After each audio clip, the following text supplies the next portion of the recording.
Okay, so continuing on with our introductory set of videos for students new to using the e-learning website and working on the new assessment model type of units.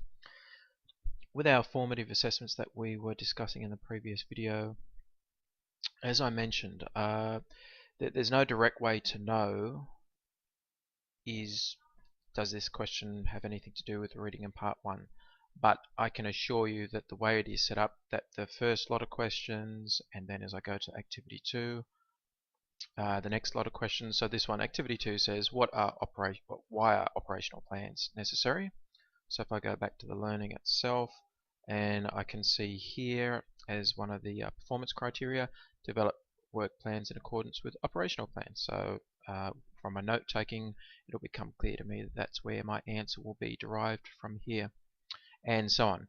Eventually I'll get to the point where I hit an activity and it asks a question which I've got no idea, and that would be a good indication to me that that is probably now the start of part 2's questions or part 3's questions.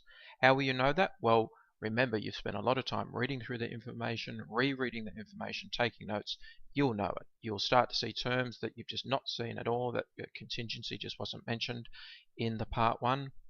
So if I have a quick look through here, performance standards, performance indicators, risk analysis, or it might be there in contingency, I'm not sure. If I have a quick peek in part 2, it'll be this. It might not mention the word itself, but again, from my reading, more in-depth reading there, it'll become obvious. So that's the best I can give you. There's no clear-cut, activity 6 deals with part 2 or part 3, but you will know because of the pre-work that you've put in there.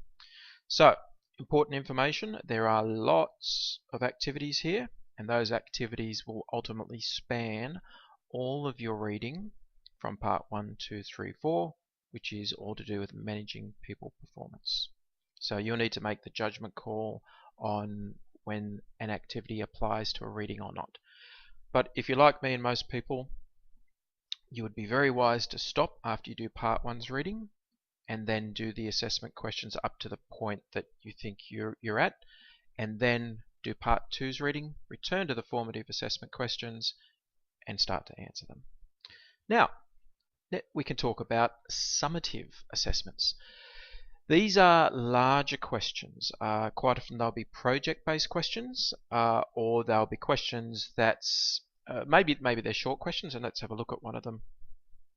Maybe they're short questions. For example, question 1, when allocating work, what things should be taken into consideration? Okay, there's nothing there to really indicate that that's any longer or it requires any longer response than what I've been doing in my formative assessments, and maybe it doesn't. But generally speaking, the expectation is that these might be longer answers. So whereas some of our formative assessment answers might have been a couple of paragraphs in length, well, this one might be a couple of paragraphs in length, but don't be surprised that it might be a bit longer than that, maybe half a page in length. So, and as with our formative assessment questions, just be aware that there are many of them there. Now, the trick with this too is, unlike the formative assessment questions where you could basically assume that the first questions deal with the first parts, that's not how the summative assessment questions will work. At any point, any question that you're answering could be applied to any part of the learning. So make sure that you have done all of your parts of reading, all of your formative assessments, then start the summative assessments.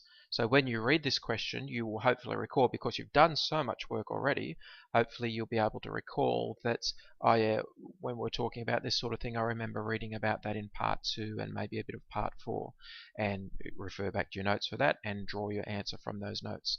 So that's one of the tricks with this first range of summative assessment questions.